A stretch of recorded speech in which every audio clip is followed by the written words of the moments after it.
What is a globalist? If you've been following this election at all, you've probably heard the words globalist and globalism thrown around a lot. Some of the people using it are nationalists or patriots. They see this idea as a threat to the sovereignty of their nation, whichever nation that happens to be. Others argue that the term globalism is just a scary catch-all word invented by Trump supporters or the alt-right, a word that means nothing at best and is racist code at worst. But who's right?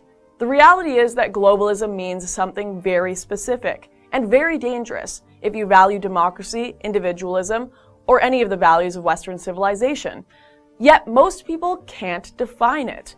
So what is globalism, and why should you be as concerned about it as the rest of us? Political scientists would have you believe that globalism is harmless. They tell us that it means simply being a citizen of the world, which sounds nice if you're the kind of person who takes what you hear in a political seminar as gospel, but behind that contentless phrase are sinister implications.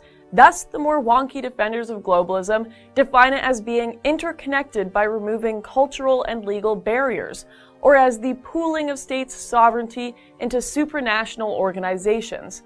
And if you're scratching your head at what that means, then that should be your first warning sign. You see, with globalism, the devil is in the details, and the more sinister the implications of its vision, the more incomprehensible its defenders get in defining them. So in plain English, here is what globalism actually means. Globalism means treating every country in the world like an unruly toddler, with international bureaucrats filling the role of daycare instructor. Globalism means your vote doesn't count unless the wise men in Brussels or on Wall Street or in the UN building decide it's allowed to count. Globalism means any law your government passes is subject to invalidation by unelected hall monitors who would rather police the boundaries of free speech than the borders of actual countries. Globalism means unending war in the third world and unchecked immigration from the third world, all sponsored by unelected governments with as much respect for the people they govern as those in the third world. Unsurprisingly, this system has disastrous effects, which I will get into later in this video. Now, despite what you might think hearing that, globalists are not all right-wing or all left-wing. Both of these groups can want more centralized global planning for their own interests. But one thing they do have in common is globalists are almost universally either hated in their own countries or highly controversial at best. You don't need to take my word for it. Just listen to this list of famous globalists: George Soros, Henry Kissinger, Angela Merkel, Jean-Claude Juncker, Jeremy Corbyn, Barack Obama, George W. Bush, Justin Trudeau, and possibly the original globalist, the real OG himself, Woodrow Wilson. Not one of these people views citizenship in their own countries as sacred.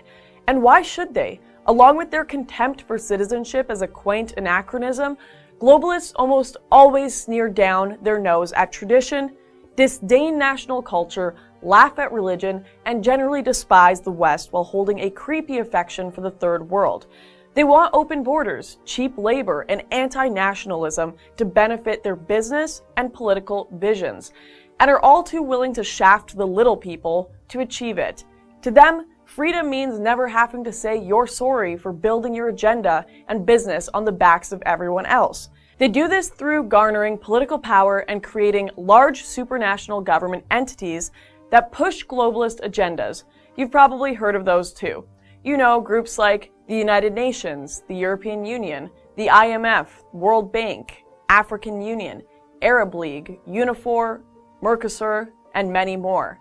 And despite the warm and fuzzy, we're all in this together talking points that these organizations use to justify their existence, even the most minor criticism exposes them as being united by a far darker purpose. That purpose? To help further the businesses, financial deals, political goals, and life situations of the elites who run them, with the people affected treated as distant, mocked afterthoughts. In short order, here are the goals of the globalists. They want to open up borders for private corporations through policies that weaken borders and trade agreements. This means that if you have a job that pays first world wages and employs you in first world working conditions, you are now obsolete. Because a sweatshop worker in India, or a slave in an African diamond mine, or a victim of trafficking from China can do your job cheaper, and damn their rights or yours. They want to get rid of the gold standard, so that the purchasing power of the dollar will be worth only as much as what the best conman at the biggest central bank says it is. They want to destroy national borders and allow terrorists to move in next door to you in the name of cultural enrichment and diversity. They want to sweep nationalism, nation-states, and national democracy under the rug. They want to leave local communities to pick up the tab for their agenda and shut out any local voices complaining about the cost. They want to use the false flag of diversity as cover to mold you into how their balance sheets and Econ 101 textbooks see you, as faceless, expendable consumers deprived of culture, identity, or thought. They want to hide behind the fig leaf of the free market while pushing corporate welfare, cronyism, and too big to fail. Because while every citizen of the world is equal, some are more equal than others. This is not a crazy conspiracy theory. This is real life. This is the worldview that has literally governed the world over half a century. To be sure, not all globalists are evil or have bad motives. Some are simply naive or else have read too much Immanuel Kant. These people genuinely believe, with Kant himself, that creating a centralized world government is a path to perpetual world peace. They see it as their duty to make up the small, elite group of managers for this brave new world. And if they happen to get filthy stinkin' rich in the process, well, duty and self-interest happily coincide. But some of us know this farce for what it is. And more people are waking up to realize these self-appointed emperors have no clothes. I implore you to join us. You know that this worldview acts in defiance of human nature, that it cannot work in a world of fallen, imperfect people who are easily corrupted by too much power. You know that the larger and more centralized governments cannot be held accountable, and have watched as many of these globalist organizations do no good for the world and simply serve their own selfish needs. Were the 800,000 people slaughtered in the Rwandan genocide better off because the UN was there to supervise their murder? The very UN that is dominated by dictators, Islamist theocrats, and other escapees from the ash heap of history?